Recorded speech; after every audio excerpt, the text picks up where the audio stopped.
there is no equity in basketball between men and women. And I think that, I went number one in the WNBA draft, and I think as the number one draft pick, I earned, I think, $40,000 that year in the WNBA.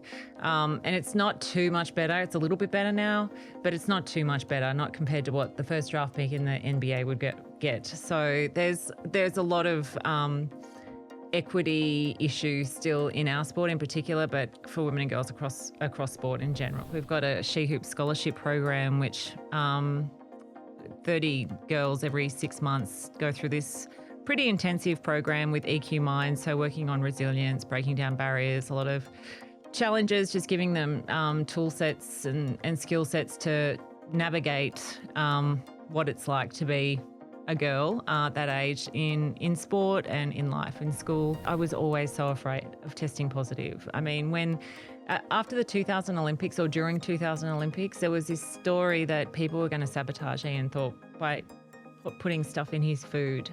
There was just so much fear around doping and anti-doping and the process that was something that really stuck with me throughout my whole career. I was afraid that I was going to test positive, even though I'd never taken performance-enhancing drugs.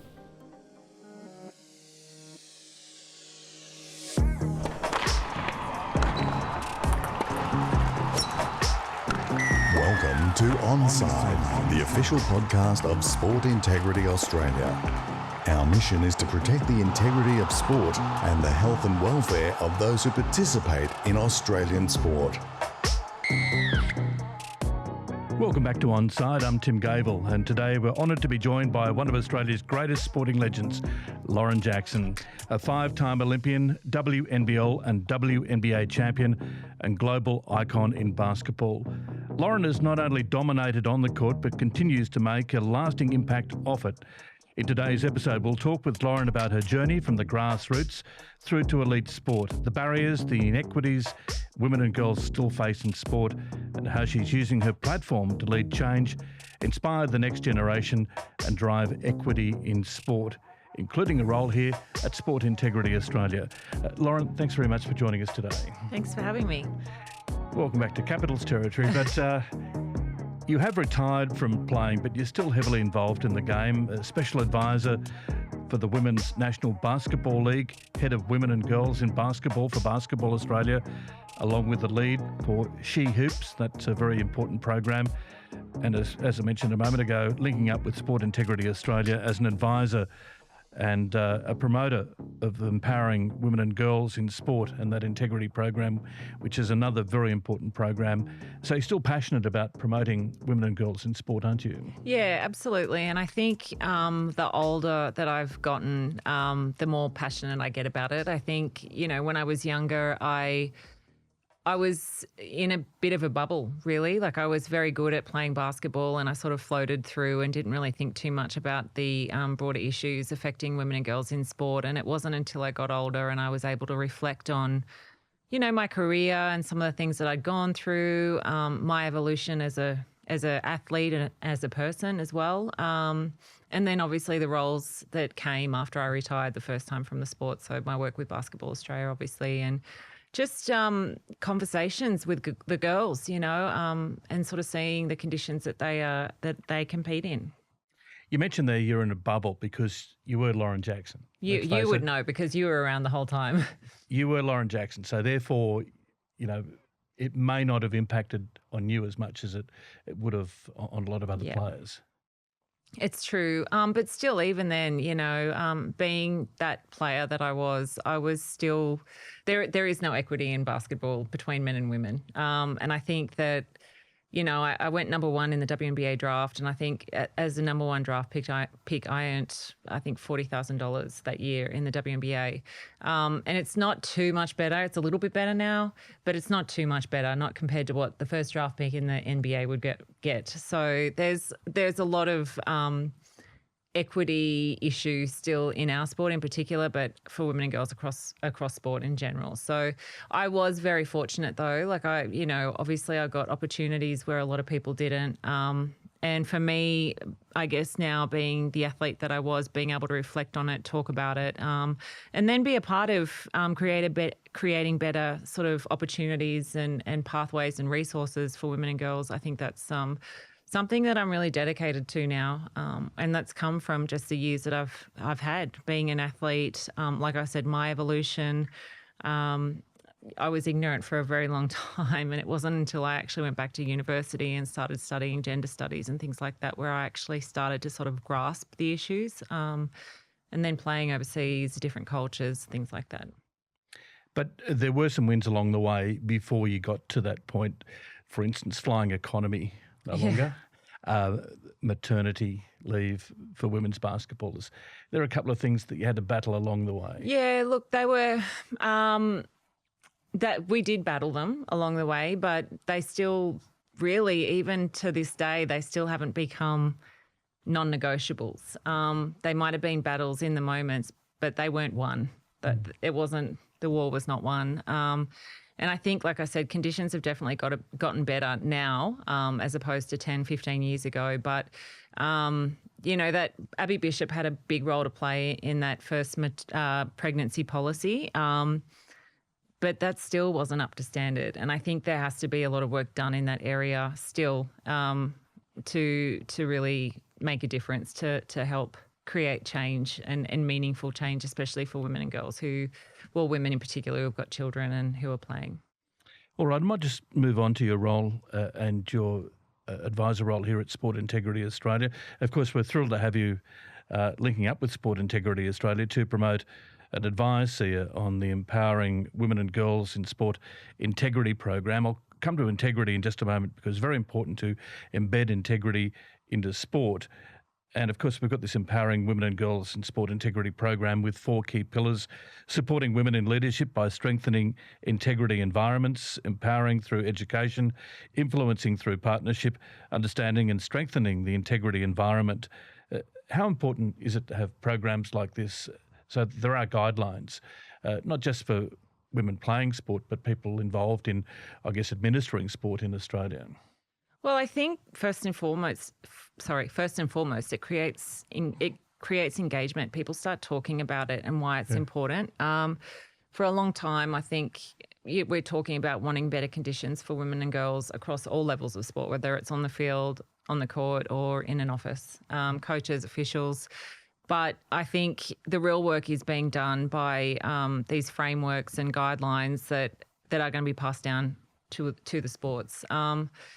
The conversations need to change as well. I think we still talk about social media, about the comments and the sexism that women face on a daily basis. Women are more often held to a much higher standard than what men are in sport and in the boardroom. And I think being able to have these conversations and really realistic conversations about why this happens and how we're going to change it's so important. And I guess my role is to be a part of that conversation. So, Lauren, how important is it that young women in particular coming through the sport know that they do have rights? They do. Oh, they do, yeah. They do have the ability to play on a level playing field.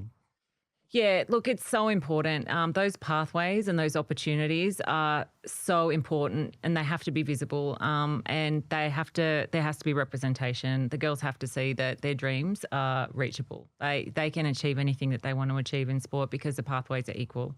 And we're in a time now where women's sport is so accessible. It's visible. It's on TV. You're seeing the AFLW, the WNBL, cricket, rugby, all sports women are playing now at a national level. And I think and internationally. And I think at the moment the time is right for all of these conversations around why it's important, that visibility piece, why kids have to see their idols.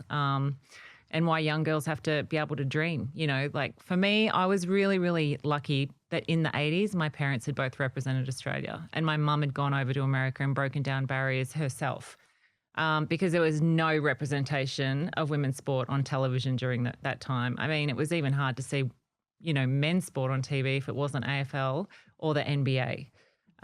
So, my goal was to be the first woman to play in the NBA, and neither my mum or my dad said to me, that'll never happen. Like, they let me dream. And I think it's so important for kids to be able to see what they want to become I wanted to become an NBA player.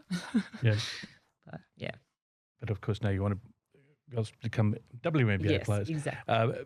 But some of the issues still faced by women are lack of change rooms, for instance, and having to change in the car and changing in car parks, etc., because there are no women's change rooms or facilities. That's one of it. Abuse on social media, it seems as though women are more targeted with sexist comments on social media, whether it be about the way they look or the way they play. And women still have to work more often than not to be able to play professional sport. Yeah. So there are still those barriers, aren't there? Oh, there is. There's a lot of barriers for women and girls in sport. And infrastructure is definitely one of them. And I think the federal government's doing a lot to try and rectify that, through different grants and whatnot. But, the sexist comments, that it's got to stop. Like, social media is it is the place where trolls can, go to town, and they're faceless. They've got no accountability whatsoever, and the things that they say are just so reprehensible. But that's sort of how it goes for women in sport, and I think a lot of people have become quite immune to it. And unfortunately, I think there's a culture of sort of sweeping and dismissing those sorts of comments without really understanding how it is impacting the athletes. And then, equity, financial-wise, a lot of females do have to work because, when their career and the time is up, they have to work. They're not going to be able to sit on their laurels and enjoy the fruits of, years and years of labour and injuries and things like that. They've got to create families, later in life, it's very difficult for women to hear that they've got geriatric pregnancies and things like that, which is what I went through. And then athletes that actually do have kids during their career and try and come back, it's really, really difficult to come back with limited support for families and kids, which is it's hard for women to family plan and really create those memories with their partners, because it is, it's a big toll on female athletes. Just on social media abuse, did you cop much of it when you were playing, and what needs to be done? You mentioned there that more action needs to be taken, but often it's very hard to find the perpetrators. Yeah, it is. Look, I didn't really, I was really, really fortunate to sort of come through in a time where social media wasn't known. When I started playing, the internet wasn't even around really. So it was, it sort of came on as I finished up my career, and I wasn't really impacted by it. I get occasional remarks and it's like, all right, block, delete, got nothing to do with you. There was 1 or 2 times where I've actually contacted the police and just been like, this is not okay, because they were threats.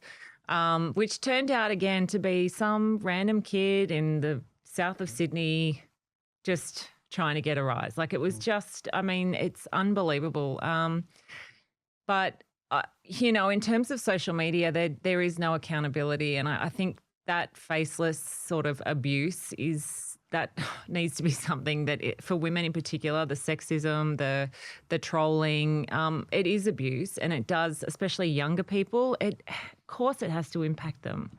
I just can't imagine that sort of pressure as a young player. Like, if I had to deal with that when I was young, I really don't know how I would cope. Tell us about the She Hips program, because that is breaking down barriers and building communities. But just tell us how it came about and what it is all about. Well, She Hoops was, it came through legacy funding from the Women's World Cup, the FIBA Women's World Cup in 2022. And basically the funding was actually for us to go out into different communities, run leadership training and mentoring programs and things like that. But it was actually during COVID when we received the funding. So we thought about it a little bit differently, about like trying to create an online network and a sort of resource hub where we did run programs. We ran a lot of online sessions with high-profile women across the sport globally.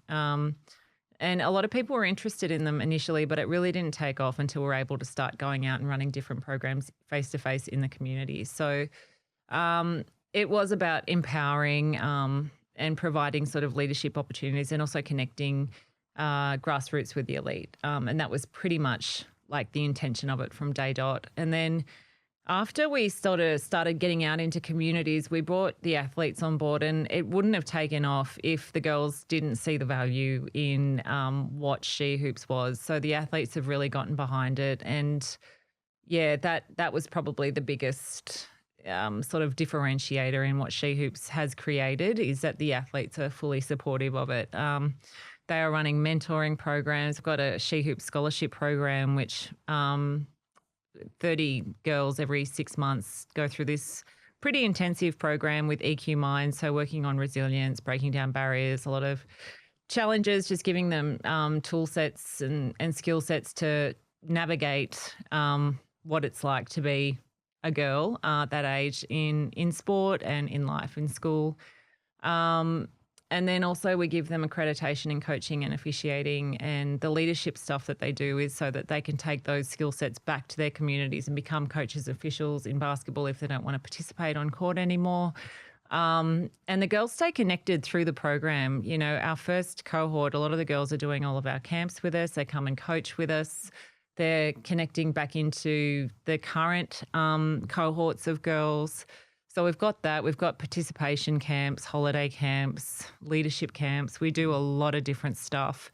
We've got a program which sends one female administrator over to the Seattle Storm in the WNBA for a couple of months to learn like the ins and outs of the business over there during a WNBA season, which is pretty remarkable. That's a great opportunity. And we're running a Future Leaders program, which is going to start at the end of this year, which is going to be another great program. Barbara Kendall is actually going to be leading that. And we've got some great names from across sport globally who will be working with some of the people here locally to deliver on that. So there's a lot of programs that we're trying to, you know, create, but it is an accessibility, visibility piece, being able to connect the community with our girls, with our athletes, and then giving them opportunities to grow their profiles and, yeah, raise awareness of the sport. It does sound like integrity is front and centre there, because you're looking at fairness, you're looking at opportunities, but also allowing young women to have their voices heard. It does sound as though you're building strong women as well as young basketballers. Yeah. Is that the whole thing, a holistic approach?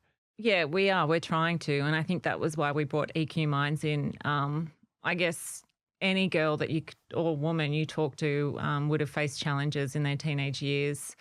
And I think what we're trying to do is just give tangible skill sets that these girls can use to help them, like whether it's time management, leadership, you know, breath work, like being able to control their emotions through situations that are really, you know, not great, which a lot of kids have to face. The fact that we can do this in a space that's really safe, where they feel like they're learning, they feel like they're, I guess, creating a version of themselves that they're going to love and really feel confident going back and giving to their communities. I think that's really, really impactful and special. And all the feedback that we've had so far is that the girls love it. And like I said, they stay connected. They want to be involved in everything that we run. We're going to try and get the graduates to facilitate and help mentor through other programs for the older cohort. We're trying to just create this community that does keep giving back, that does empower, and that continues to, I guess, just evolve. I think the other thing that I really love about it is that as many times as we've been told no from like sponsorship, like honestly trying to get sponsorship and support for these programs is near impossible. We've had Jayco have come on board, which has been great. Jerry Ryan's been a massive supporter of women's basketball for a long time. Munro's Footwear, but we've been told so many times no, other than those guys. iAthletic have supported us for merchandise, but it's, you know, the federal government have been incredible in giving us the opportunity to go out and run these programs. And like I said, being able to provide the feedback from the girls to the federal government and the impact that it's actually creating is something that's so special. And Basketball Australia and the vision that our CEO has had with that, it's been really, you know, it's been amazing to work for. You mentioned there the culturally safe space, and I guess with young Indigenous players in particular, that's what they're looking for, and your program provides that. We do. We run a She Hoops Indigenous Leadership Program. So we've we've actually partnered with Coolbardie and through the Bibbulmun Fund, and they support us to run the Indigenous Leadership Program, which is basically 2 in-person sessions and 1 online session. There's a leadership booklet that's been created that they work through with Abby Cabillo. So she's sort of leading that program for us, and she is a great leader and mentor and just such an impressive young woman. I cannot speak highly enough of her, and she's led all the programs to date. Ali Wilson's done some work as well with us in that space. But we've been to Perth, Darwin, Brisbane, Melbourne and Adelaide with that program so far. And again, like all the feedback that we've had has been really incredible. We want to keep running that program, obviously. So it's, just looking back on the program so far, is there one instance where you think, wow, this young girl came in as a timid, shy, and she's grown as a person? Have you sort of followed a progress of one particular athlete that's come through? Not one particular athlete, but you see it. So the Leadership and Confidence Scholarship Program that we run, the girls get together at the beginning of it. So a lot of it's virtual in the first instance, and at the end of it, they come together at the AIS here for 3 days, and they get all their accreditation, in-person accreditation stuff finished, but they also run they're on court. We do an on-court session with them. We do a few Q&As, have some mentors or high-profile athletes come in and talk to the girls. But the way that the girls interact with each other, so they're from all around Australia. The current program cohort actually have two athletes from Palau and Fiji. And FIBA Oceania have partnered with us on that, which is fantastic that we've been able to bring girls in from different regions. But the way that they communicate and they open up during that 3-day period is so special. And every time one of us leave, the girls leave, there is that overwhelming feeling of how special is this? Like you feel sad that it's over, that cohort's sort of going and they're, going into the world and taking their new skill sets. But I think just the joy that they feel, it is so... It's so present and it's so remarkable, and it makes me very proud. A core piece of work at Sport Integrity Australia is the safeguarding of women and girls and vulnerable people in sport. You came through as a 16-year-old straight to the Australian Institute of Sport and then shot to stardom from there. But what experiences did you have as a young girl coming through in the sport? It was a different time when I was coming through. It was a very different time. I mean, I look back and I mean, I wouldn't change much. I may have said some things. I may have stood up for myself in different situations, but I was pretty lucky. I had a pretty good run. I never really felt unsafe. I always had people looking out for me, particularly when I left the institute and I was sort of on my own as a young sort of 17-year-old playing with Canberra. And I did feel like I had people that I could talk to about anything. If anything had have happened, I had a support network. Yeah, that's important. And you're a sports mum now, aren't you? I am a sports mum, much to my... Harry and Lenny, and... how are you finding that? I really don't like it. I am coaching my 6-year-old, and I've actually said that I'm done coaching after this season because he is really they don't listen, children, and especially my 6-year-old. He started singing Lava Chicken at me when I told him not to be rude to his teammates. So, and in front of everybody, he just started singing this Mike song from Minecraft, which I was just like, you can't do that to your coach. And it's just because I'm your mum, you're acting like this. If it was another person, he wouldn't be doing it. But it is hard. Like it's a minefield, coaching your own kids. And, there are behaviours in them where it's like they can't get away with that. Like they can't actually. And then I'm thinking, well, I'm your mum. How have I taught you? So that guilt and that I just wonder where it comes from. And then, so it's hard. Like that whole kids and sport is hard. Because when you were still playing and you had kids obviously there, sometimes on the sidelines, you had a bit of what you described as mum guilt, didn't you? I did, yeah. Because before I'd started playing again, I don't think I'd left the kids for more than one night ever.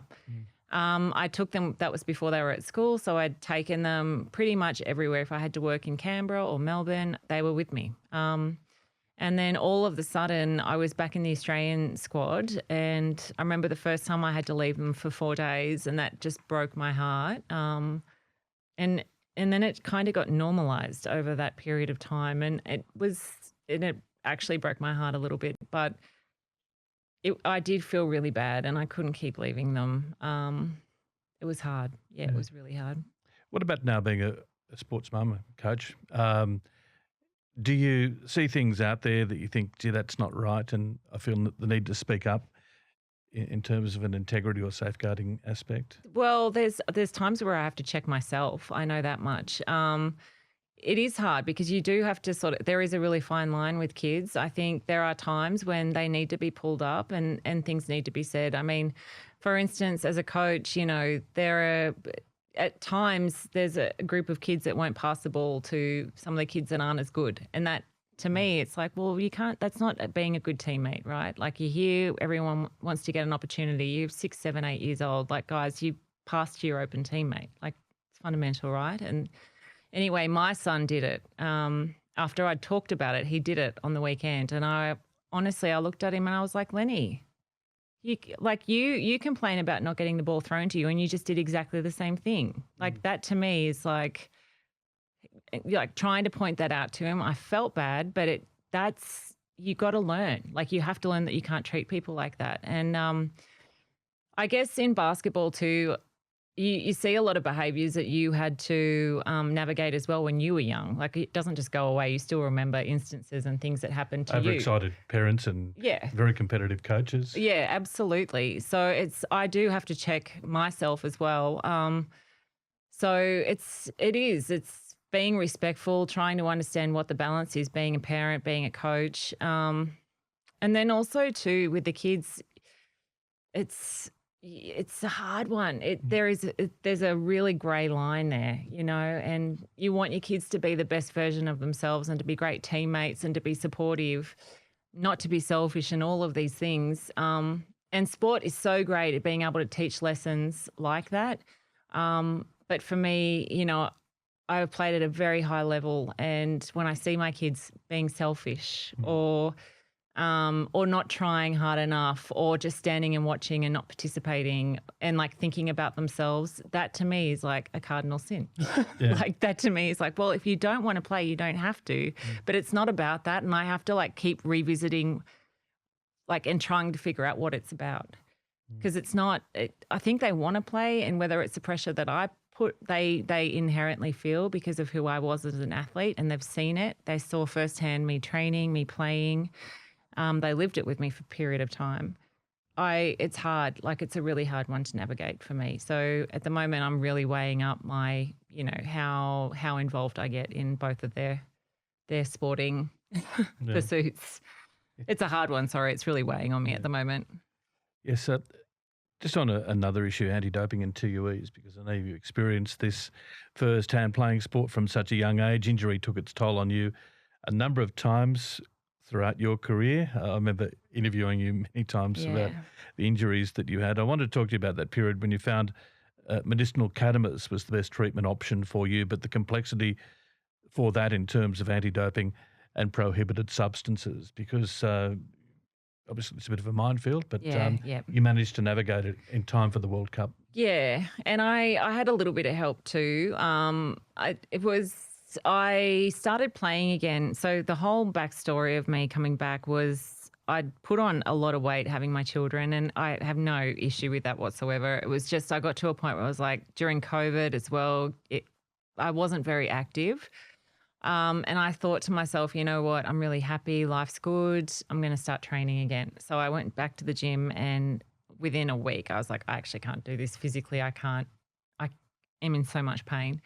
And because of everything that I went through toward the end of my first career, I was dead set against taking any sort of real hard prescription medication.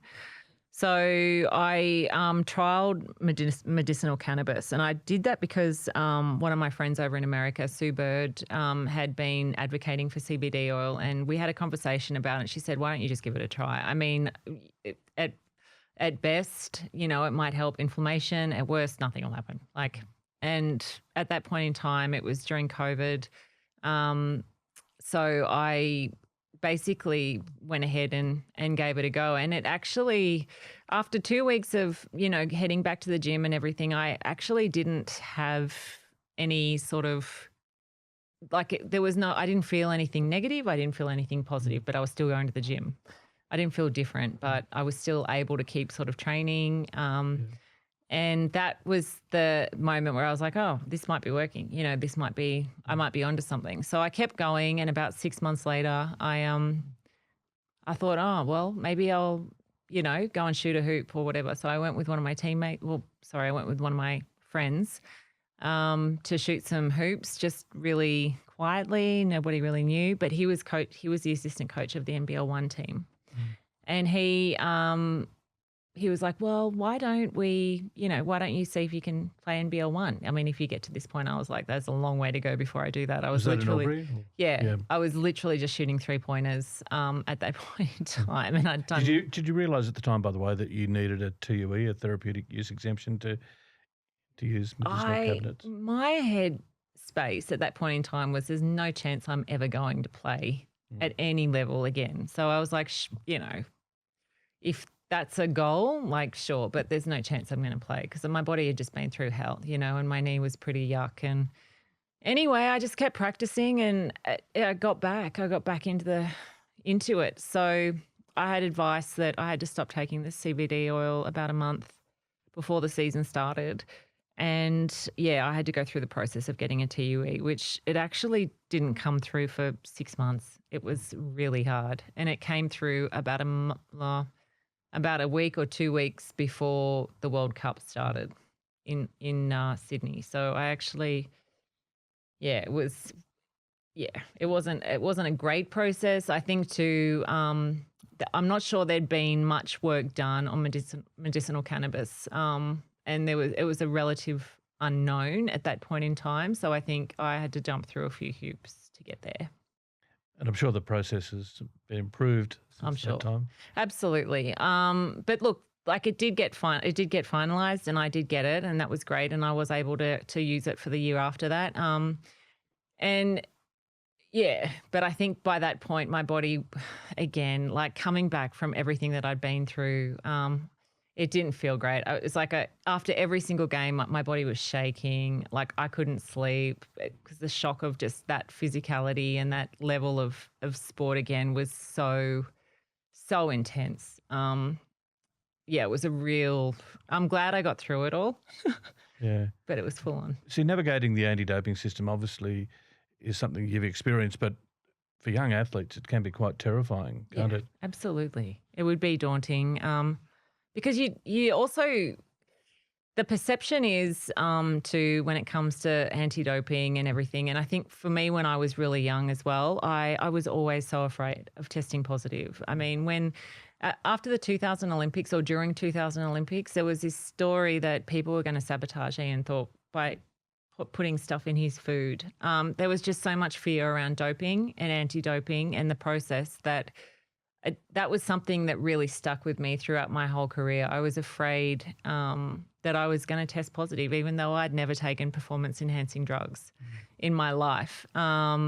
So for me, that was, that was always such an important part. But the TUE process itself did give me the ability to use medications that would actually help me perform where I needed to perform, and give me that sense of relief that I wouldn't, obviously test positive. But just on advice that you would give to a young athlete coming through on anti-doping, is it not to be spooked out by it, not to be continually anxious about it, or how would you provide advice? What advice would you provide? Well, I think I probably would say it's more the education process and the way that we're communicating with athletes around drug testing. It shouldn't be a worry.